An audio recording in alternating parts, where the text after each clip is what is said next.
గురువుగారు, గణపతిని ద్వైమాతరుడు అని అంటారు కదా! అంటే ఇద్దరు తల్లుల గారాల తనయుడు గణపతి అని అంటారు. ఆ ఇద్దరు తల్లులు ఎవరు? ఆ మాతృప్రేమను ఎలా పొందాడు? అంకము చేరి శైలతనయాస్తన దుగ్ధములాను వేల బాల్యాంక విచేష్ట తొండమునన్ అవ్వలిచన్ కబలింపబోయి అని పెద్దన గారు మనుచరిత్ర అని ఒక గొప్ప కావ్యం. ఆ గొప్ప కావ్యంలో ఈ ప్రార్థనా పద్యంలో వినాయకుడిని స్తుతించాడు. ఒక తల్లి చిన్న పిల్లట, ఒకసారి ఊహ చేసుకుందాం ఎంత మధురత్వం కలుగుతుందో.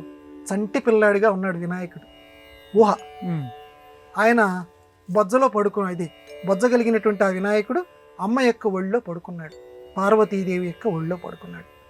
పడుకొని పాలు కావాలి అనిపించింది ఆయనకి, నోటితో తాగాలి. ఆయనకేమో తొండం, అందువల్ల తొండంతో ఇట్లా ఇట్లా ఇట్లా అంటున్నట్టు అమ్మని ఇలా ఇలా అంటూ ఉంటే అతని యొక్క చేష్టలకి అమ్మ చాలా సంతోషపడిపోతుంది, పార్వతి అమ్మవారు.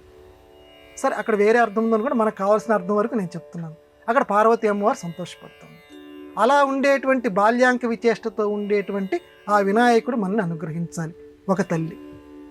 రెండవ తల్లి, ఈయన అర్ధనారీశ్వరుడు కదా శివుడు. ఒళ్ళో పడుకున్నాడు.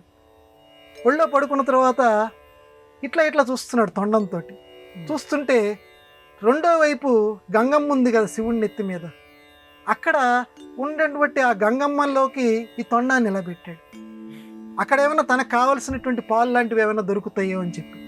ఇక్కడేమో అమ్మని ఇలా స్పర్శించాడు, ఇక్కడేమో తొండం అలా పైకి పెట్టి అక్కడ కూడా ఇక్కడ అమ్మ అనేటువంటి భావన చేశాడో అక్కడ గంగని కూడా ఒక అమ్మ కింద భావన చేసి అందులో ఉండే నీళ్లను కూడా గ్రహిస్తూ ఆనందిస్తున్నాడు. అటువంటి వినాయకుడు మనల్ని రక్షించుగాక. అంటే ఇక్కడ వినాయకుడికి ఇద్దరు తల్లులు, ద్వైమాతురుడు, ఇద్దరు తల్లులు కలిగినటువంటి వాడు. అంటే ఇటు తనకి రూపొంచినటువంటి, తనకి జన్మనిచ్చినటువంటి తల్లి పార్వతీదేవిని ఎంత గొప్పగా చూశాడో, గంగమ్మని కూడా అంత గొప్పగా ఆ మహానుభావుడు చూశాడు. అందుకే నిమజ్జనం అప్పుడు గంగాదేవికి వరం ఇచ్చాడు.